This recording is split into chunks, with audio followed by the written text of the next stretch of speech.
This is the Cardputer Zero, and you guys weren't gonna let me live it down until I got it to play Doom. And not only does it play Doom, it does so much more, thanks to the RaspyJack firmware by my buddy the other one. Now, I know what you may be thinking, the Cardputer Zero is not even out on Kickstarter yet, but that doesn't mean you can't have your very own RaspyJack. And what's even better is the RaspyJack is a 100% DIY project you can make in Flash on your own. So today I'm going to show you some of the amazing features of the RaspyJack firmware, and I'm also going to tear this guy apart and show you exactly how it works. By the end of this video, you're going to know absolutely everything you need to know to make your very own RaspyJack. Alright, let's get at it. This video is for educational purposes only. Only test your own hardware. Doing otherwise is illegal. Don't be a skid.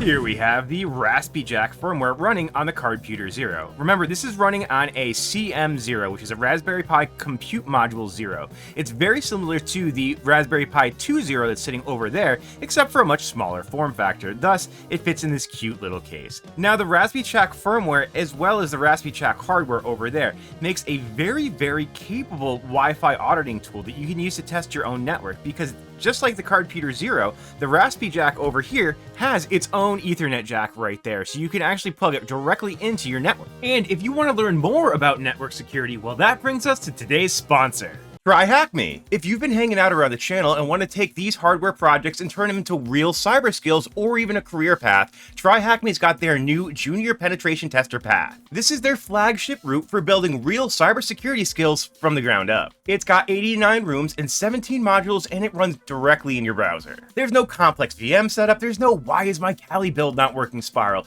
You just load up the room and start working in a live virtual lab environment. It covers the exact core fundamentals you need to level up: network recon, web application security, burp suite, credential auditing, Linux and Windows privilege escalation, and they've massively expanded their Active Directory section from 1 room to 9. Plus, from May 21st to May 31st, TryHackMe is running a massive raffle inside the path. Complete the ticketed room, earn entries, and 850 people will win prizes like free PT1 certification attempts. You can sign up and start learning for free using the link down below. But to unlock the full platform, including deep dives into all their professional learning paths, complete lab access, and certification discounts, you'll want to grab a premium subscription. And if you do so, use code TalkingSasquatchJPT to score 25% off an annual plan. TryHackMe. The link's down below, and use code TalkingSasquatchJPT. As always, don't be a skid and go learn stuff.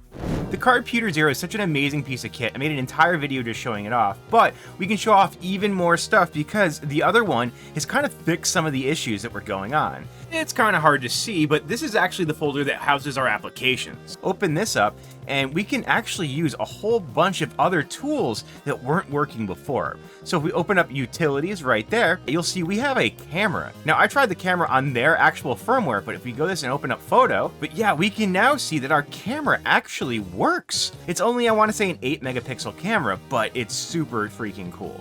One of the other things this unlocks, if I exit out of here, on over to YouTube, we can load YouTube. Perfect. If we go to search, let's see if we can find a video to play. And just like that, we're playing Snorin's video. This is so cool. I absolutely love this. The fact that he's got this working just playing through YouTube is very impressive already. So yeah, pretty cool. Along the same lines, we can also do this. And of course, you gotta know we've got the one and only video we've always got to play. Now, I managed to play this through Terminal, but this is just playing through FFmpeg, so this is just the real video. A little bit clearer than my example, but hey, I think what I did was pretty fun. So yeah, now we got Bad Apple playing as well. I don't think we have any audio, but you know, you don't always need audio. So that's another fun thing you can do with the RaspyJack. Now, some of these features are limited to the Cardputer Zero because this has a little bit more oomph to it. The CM0, I believe, is a little bit better processor than the basic Raspberry Pi 2 Zero over there. So we've got a little bit more we can do with it, hence the AI stuff. Now, it does have some of my favorite things like the Skimmer scanner. So if somebody's running one of those card skimmers, you can scan and then, yeah, see if those devices are around. I highly recommend doing that, especially if you're going to like a sketchy gas station. I can't tell you how many people get their cards skimmed at gas stations, and devices like this can help that not happen to you. Now, if you guys are familiar with the Ragnar firmware, this actually runs Ragnar as a separate process. So I can run it and see it directly on the device itself, but this will open up a ports that this will have on our network, and then we can run Ragnar over the network, which is a very useful thing for this to be able to do on top of just being RaspyJack. You'll see right here we have a payload updater, which sounds more nefarious than it really is. The payloads are actually just applications, and while I've been working working on this, the other one has been making applications specifically for me, like the brightness adjustment, which made it so much easier to get the contrast so you guys can see the screen. Thank you so much to the other one, you're an absolute legend. Also, it's got M5 burner on here. You can plug in your M5 devices to this and actually use M5 burner through this to burn your other devices. It's so freaking useful. Now, one of the other really cool things that we can do is actually plug in an RTL-SDR into our Cardputer, and that makes this a software-defined radio. That could not be cooler.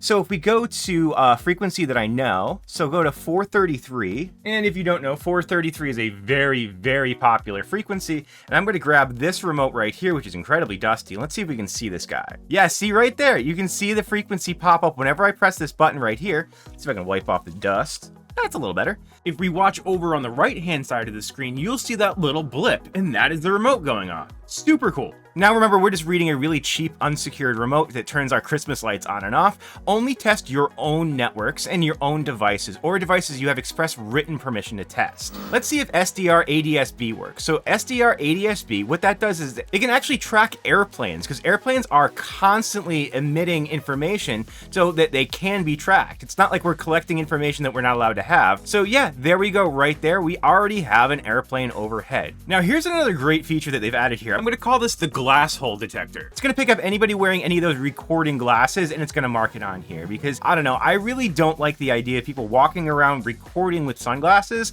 It's, I don't know, kind of rude. I don't really care about public photography. Leave your comment down below if you disagree. Now, I know this is just a little fun thing, but we actually have a Game Boy and Game Boy Color emulator on here, just in case you wanted to bring your games around with you. So we can hop into like Super Mario Brothers, and yeah, it uses Pi-Boy, and it plays ROMs of your legally purchased games. But yeah, now we've got Super Mario Brothers Deluxe that we can play right here on our Cardputer. Oh heck yeah! Do do do do do do do do do do do do do do do. I wonder if I can actually get a copyright strike for just doing. Let's not try. Now I do want to note that the flashiness on the screen that shows the background terminal is actually gone now after I reflashed a new image and kind of started over. So that's all fixed now. So here's another really cool demo we can do. This is going to be a bad USB monitor. So what you can do is basically, if you think something might be a bad USB or a rubber ducky, you can plug it into this device and it will detect whether or not that's actually what it is. So if you have what you think might be a malicious cable, plug it into this bad boy and it will detect it. So let's emulate this with a Flipper Zero. So now we have our Flipper Zero. We're just going to do a demo for Android. It's not going to do anything because all we're going to do is once we plug it in, it's going to detect it. So we've got this ready to go. This will probably run as soon as I plug it in. Take our Cardputer and plug this in. Make sure that our little weird USB is pointing the right way, which is this way. Plug it in and let's see what it says. USB plugged. Okay. And then if we run, let's see what it says. Oh, it says will run on connect. So I'm going to have to disconnect this and plug it back in. There we go. Boom. USB plug, bad USB detected. So yeah, it knows now that that USB was actually trying to run a payload and it stopped it. That's very cool and very useful for anybody, again, because you don't know. You just don't know. For example, this is a USB rubber ducky. And from the looks of it, you'd never know that this was going to inject code as soon as you plugged it in. You just wouldn't. It's that good of a USB device. So I have to keep this specifically in a bag so I know which one this is. Also, this is an OMG cable. Now, it looks almost exactly the same as an iPhone charging cable. However, if it's plugged in, it can run its own payload and it actually opens its own server that you can control it with. So that's why having something on the Cardputer that will detect things like this makes it an invaluable tool to carry around with you. And of course, it's also got a flock detector, which is always nice to have because I really disagree with how they're putting those facial and license plate readers everywhere that are tracking you all over the place. And being able to know that you're within the vicinity of a flock camera, I think everybody deserves to know that. We're not capturing any signals that are not public, and you're allowed to capture those,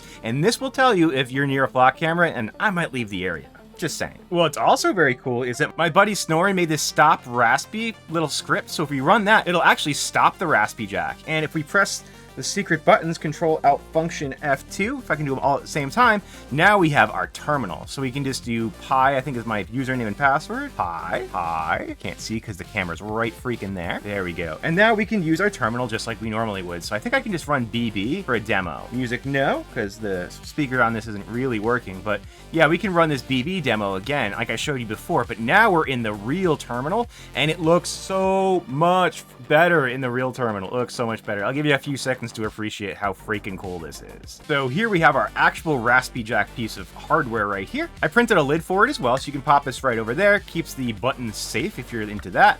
But yeah, it looks pretty cool. I got the screensaver on, and we have our ultra secure password of 1111, and then we can unlock our device. So first things first, I'm gonna power this down. I didn't actually print the power button for it, so we're just gonna go ahead and grab something pointy and metal, and I'm gonna hit the camera in the process. Everybody loves that. Let's turn this thing off. Okay, cool. Now we're off. So from there, we'll pop off this cool little WaveShare USB micro to USB micro bridge. Pop that off there. And then we can pop off the front screen. So this is just a WaveShare screen. Everything's down on the RaspyJack GitHub. It'll tell you exactly which hardware you can use. You can use a bunch of different hardware for it.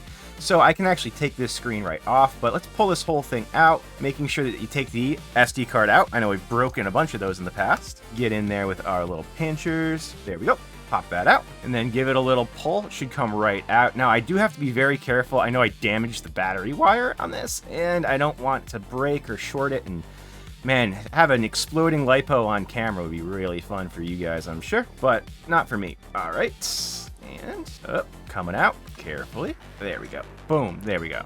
So this is our RaspyJack, and there is, yeah, I need to fix that wire. That wire is super scary. I've got some like liquid electrical tape I can put over that and make that way safer. So, oh shoot, we're on. Crap. I'm gonna have to turn this off. Super dangerous, especially with that exposed wire. Where's the button? Button's right here. Hold this. Please turn off. Please turn off. There we go. So yeah, we'll pop the screen off. There we go. And we can see we've just got our super simple little WaveShare screen. I believe we can pop this off of this as well. Give it a wiggle. There we go.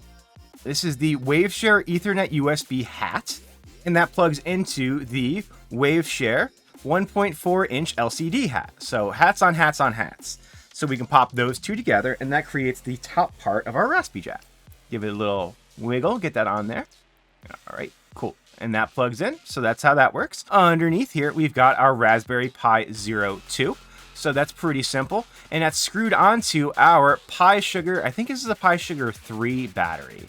Very cool. It actually uses pogo pins that go right up against the headers. You can see right there. Now, I know there is some dispute among the community whether or not this is better than other ways, but I don't know. I've used these a ton of times. And then it's just screwed in with a little tiny spacer right there. So it's a very, very simple to build, very easy to build device. They're not particularly expensive, even though I know the cost of Raspberry Pi stuff has gotten absolutely ridiculous. Let me look up what they actually cost right now. Just a second. Yeah, so Adafruit says these bad boys run about 15 bucks, but Amazon says they run about 40 bucks, which is kind of stupid if you ask me, but you know, we live in a weird time right now, and that kind of is what it is. That really is all there is to the RaspyJack. You can make your own and have a very, very cool, very, very capable device that is effectively pretty close to the Cardputer Zero without having to wait for the Kickstarter. Now, I still would wait for the Kickstarter. I know it hasn't started yet, but you can put $1 down to reserve your spot and get one of these bad boys for like 90 bucks, and I guarantee you it'll be one of your favorite pieces of kit. But yeah, this is the RaspyJack running on the Cardputer Zero. It's such an amazing piece of software, and